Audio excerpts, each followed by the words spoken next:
श्री स्वामी समर्थ.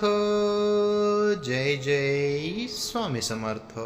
स्वामी तुमच्या सर्व इच्छा आणि सर्व मनोकामना पूर्ण करोत, हीच माझी स्वामीचरणी प्रार्थना. मित्रांनो, भगवान श्रीहरी विष्णू यांनी नारद मुनींना मनुष्याच्या अशा 3 लक्षणाबद्दल सांगितलं आहे. जर कोणामध्ये हे 3 लक्षण असतील तर असा मनुष्य त्यांच्या आयुष्यात कधीच दुःखी राहत नाही. मृत्यूपश्चात त्याला मोक्षाची प्राप्ती होते आणि तो कधीच नरकात जात नाही. त्या 3 लक्षणाबद्दल सांगत असताना भगवान श्रीहरी विष्णू यांनी एक कथा सांगितली आहे, जी कथा तुम्ही अवश्य ऐकायला पाहिजे. एका गावामध्ये एक खूपच भाग्यशाली राजाराम नावाचा शूद्र राहत होता, जो कधीच कोणत्याही गोष्टीची लालच करत नव्हता. तो खूपच गरीब होता व भिक्षा मागून त्यांचे जीवन व्यतीत करत होता. त्यांच्याजवळ फक्त 2च फाटलेले वस्त्र होते. त्याला कधीच कोणत्याही गोष्टीचा अधिक लोभ झाला नाही. तो गरीब होता, पण चुकीच्या मार्गाने कधीच धन कमवत नव्हता. तो कधीच कोणतेही पापकर्म करत नव्हता आणि पैसे कमवण्यासाठी कोणतेही वाईट कर्म करत नव्हता. त्यानंतर एकदा भगवान श्रीहरी विष्णू यांनी त्यांची परीक्षा घेण्याचं ठरवलं आणि जेव्हा तो शूद्र नदीमध्ये स्नान करण्यासाठी गेला, तेव्हा देवाने 2 सुंदर वस्त्र नदीच्या काठावर ठेवले आणि जेव्हा तो शूद्र स्नान करून नदीतून बाहेर आला, तेव्हा त्याची नजर त्या वस्त्रावर पडली. ते सुंदर वस्त्र पाहून त्या शूद्राच्या मनाला लालच आलं नाही. त्यांनी विचार केला की हे वस्त्र दुसऱ्यांचे असतील आणि कोणीतरी हे वस्त्र येथे विसरून गेला असेल. असा विचार करून तो गुपचूप तिथून निघून गेला. त्यानंतर देवाने त्यांची आणखीन एक परीक्षा घेण्याचा विचार केला व त्यानंतर देवाने एका फळामध्ये सोन्याच्या मोहरा टाकून तो फळ एका झाडाच्या खाली ठेवला.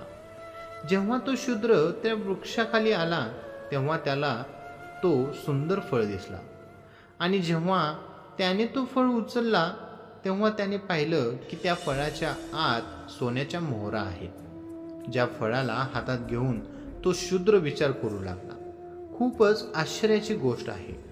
या फळाच्या आतमध्ये सोन्याच्या मोहरा कोणी ठेवले असतील?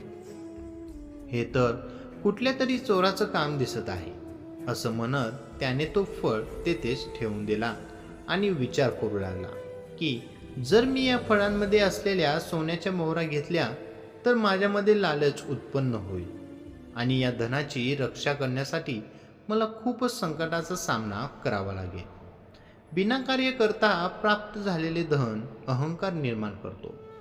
मनुष्याला जेवढा लाभ होतो त्याचा लालच तेवढाच वाढत जातो. लालचमध्ये असलेल्या मनुष्याला नेहमी नरकातच राहावं लागतं.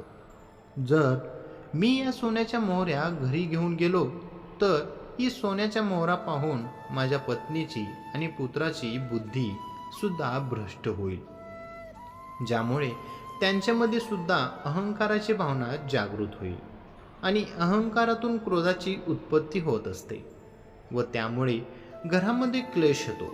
अहंकार, लालच आणि क्रोध केल्याने पूर्ण नष्ट होतात आणि त्यामुळे माझे जीवनभराची तपश्चर्या नष्ट होईल. माझी तपश्चर्या नष्ट झाल्यानंतर मी सुद्धा पापीस बनेल.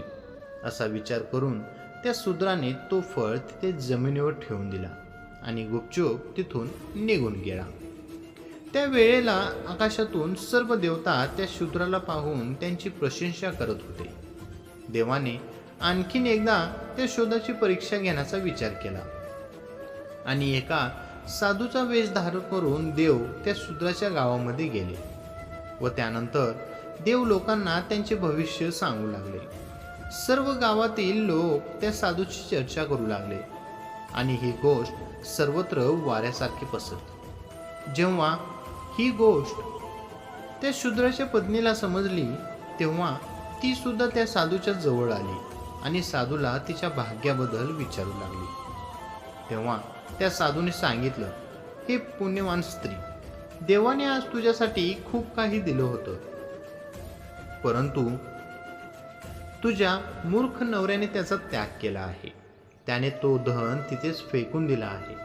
तुझ्या घरामध्ये धनाची खूप कमतरता आहे. तुझा नवरा जेव्हापर्यंत जिवंत आहे तेव्हापर्यंत तुला दारिद्र्य भोगावे लागणार आहे. हे पुण्यवान स्त्री, तू आत्ताच तुझ्या घरी जा आणि तुझ्या नवऱ्याला झाडाखाली सापडलेल्या धनाबद्दल विचार. तेव्हा त्या शूद्राची पत्नी धावतच तिच्या घरी गेली आणि नवऱ्याला विचारू लागली, अहो, तुम्हाला आज एका झाडाखाली खूप सारं धन मिळालं होतं. तुम्ही ते धन फेकून का दिलं? देवानं दिलेल्या धनाला कोणी लाथ कशी मारू शकतो? तुम्ही असं का केलं? पत्नीचं असं बोलणं ऐकून तो शूद्र विचार करू लागला. तुला ही गोष्ट कोणी सांगितली? तेव्हा त्याच्या पत्नीने त्याला त्या साधूबद्दल सांगितलं. त्यानंतर तो शूद्र त्याच्या पत्नीला घेऊन त्या साधूजवळ गेला. साधूजवळ गेल्यानंतर त्या शूद्राने साधूला विचारलं, हे साधू महात्मा, तुम्हाला ही गोष्ट कशी समजली? तेव्हा ते साधू म्हणाले, हे पुत्र, आज तुला खूप साऱ्या धनाची प्राप्ती झाली होती. देवाने तुझी गरिबी दूर करण्यासाठी एका फळामध्ये सोन्याच्या मोहरा ठेवल्या होत्या. तू देवाचा अपमान करत त्या सोन्याच्या मोहरा फेकून दिल्या आहेत. तू असं का केलं आहेस? मला असं वाटतं आहे की तुला दरिद्रता आवडत आहे. धनाशिवाय या जगात जगणं खूपच कठीण असतं. त्यामुळे तू ताबडतोब जा आणि त्या फळातील ते सोन्याच्या मोहरा घेऊन परत ये. तेव्हा तो शूद्र म्हणाला, हे साधू महात्मा, मला धनाची कोणती इच्छा नाही. मला संसार बंधनात टाकणारा एक मायाजाल आहे. जो पण मनुष्य धनाचा लालच करतो त्याचा उद्धार कधीच होत नाही.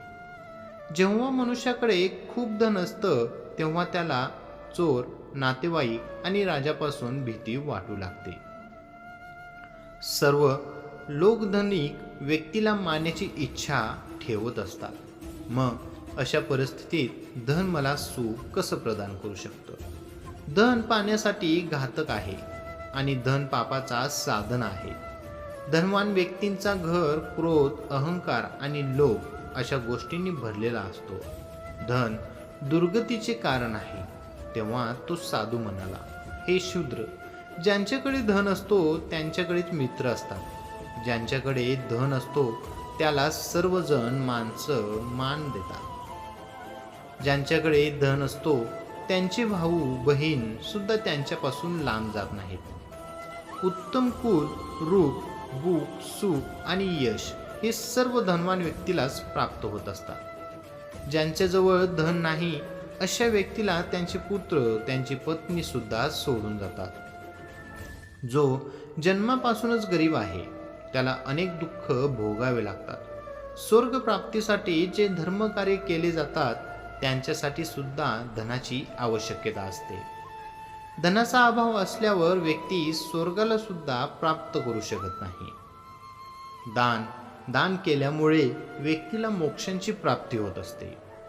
परंतु निर्धन व्यक्तीजवळ धन नसतो, त्यामुळे तो दान सुद्धा करू शकत नाही. मग अशा परिस्थितीत त्याला मोक्ष कसा मिळेल? रोगांचे निवारण, त्याचबरोबर शरीराला स्वस्थ ठेवण्यासाठी धनाची आवश्यकता असते. धनाशिवाय शत्रूवर सुद्धा विजय प्राप्त करणे अशक्य आहे. धन असल्यावर तुम्ही दानधर्म करून शीघ्र स्वर्गाची प्राप्ती करून घेऊ शकता. मग असं असताना तू धनाचा त्याग का करत आहेस? तेव्हा तू शिव म्हणाला, हे महात्मा, कामनांचा त्याग करूनच सर्व व्रतांचे पालन होत असते. जो त्यांच्या कामनांचा त्याग कृपादृष्टी करत असतो त्याला कोणतेही व्रत करण्याची गरज नाही. जो क्रोधाचा त्याग करतो त्याला सर्व तीर्थाच्या दर्शनाचे फळ मिळतं. जो दया करतो त्याला जपाचं फळ मिळतं. आणि सर्वात मोठी संपत्ती आहे तो म्हणजे संतोष आणि संतुष्ट असतो. तोच या जगामध्ये सर्वात मोठा धनवान. आणि अहिंसा सर्वात मोठी सिद्धी आहे. जो कधीच हिंसा करत नाही त्याला सिद्धी प्राप्त होत असते. माझ्यासाठी मी जे भिक्षा मागून अन्न मिळवतो तो समृद्ध समान आहे. उपवास माझ्यासाठी एक चांगली तपश्चर्या आहे. आणि संतोष माझ्यासाठी सर्वात मोठा भोग आहे. आणि एका कवडीचे दान हे माझ्यासारख्या व्यक्तीसाठी मोठं दान आहे. माझ्या सामर्थ्यानुसार मी जे काही दान करतो तोच सर्वात मोठा दान आहे. पर स्त्री माते समान आहे आणि पर धन माती समान आहे. हे साधू महात्मा, याच कारणामुळे मी ते धन घेतलं नाही. मी तुम्हाला सर्व खरं खरं सांगतो. कपड्यांवर चिकट लागल्यावर त्याला धुण्यापेक्षा चांगला आहे चिखलापासूनच दूर राहावे. त्याचप्रकारे दुसऱ्याचे धन हे चिखला समान आहे. त्याला मी माझ्या शरीराला लावून माझ्या शरीराला घाण का करू?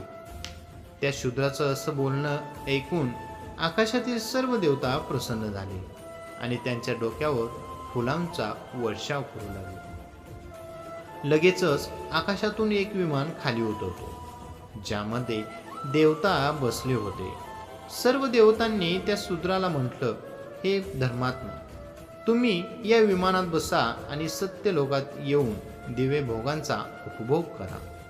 तुम्ही जीवनात खूपच पुण्य केले आहे आणि त्यामुळे तुम्ही अंतःकरणासाठी सत्य लोकांमध्ये निवास करू शकता. हे दिव्य दृश्य पाहून तो शूद्र साधूकडे पाहून बोलू लागला, हे साधू, तुम्ही कोण आहात? तुम्हाला माझ्याजवळ एवढे सर्व कसं समजलं? तुम्ही नक्कीच कुठले तरी देवता आहात. तुम्ही या साधूच्या वेशात भगवान श्रीहरी विष्णू किंवा ब्रह्मा आहात. कृपया करून तुम्ही मला तुमचे दर्शन द्या. त्यानंतर भगवान श्रीहरी विष्णू साधूचे रूप सोडून त्यांच्या खऱ्या रूपामध्ये आले आणि म्हणू लागले, हे धर्मात्मा, मी साक्षात विष्णू आहे. तुझ्यासाठी आचरण्याची परीक्षा घेण्यासाठीच मी स्वतः येथे आलो होतो. आता तो तुझ्या परिवारासोबत या विमानात बसून सत्य लोकांचा आणि तिकडे जाऊन सुखांचा उपभोग घे. त्यानंतर तू शोध, देव्या, वस्त्र व देव्या आभूषण यांनी सुशोभित होऊन त्या सुंदर विमानात बसला आणि सत्य लोकासाठी निघाला.